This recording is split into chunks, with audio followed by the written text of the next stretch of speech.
welcome back to the video series about the pendulum. You got your pendulum? Fantastic. Used your intuition to get it? Perfect. I'm sure that now you know you want to work together with your pendulum. The second video was all about how to hold it. There's a couple of more things about that. So when you hold it, you loop it in, you hold it like that. Please don't hold it like that because it might affect the swing. Don't loop it over your finger. Just hold it like that. No other string hanging down. Excellent. What you do as well is use your dominant hand. I use my right hand for most of the things that I do, so I use my right hand for the pendulum as well. Then, how to work with your pendulum. First, we'll start by asking the pendulum two questions. Questions are, pendulum, show me a yes, and pendulum, show me a no. So you hold your pendulum and you say to it, without moving it yourself, pendulum, show me a yes.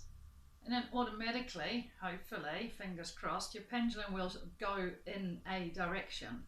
So it's quite worthwhile to note, mine's going in a clockwise fashion, for the yes. It's quite worthwhile to note down which way it swings.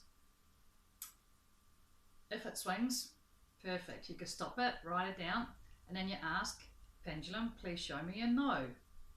And then automatically it should go in a different way.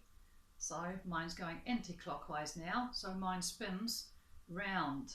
It may be that yours goes back and forth or left to right. That's fine too, it doesn't matter.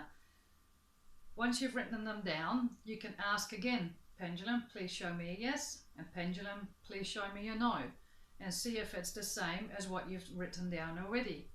Would be good if it is.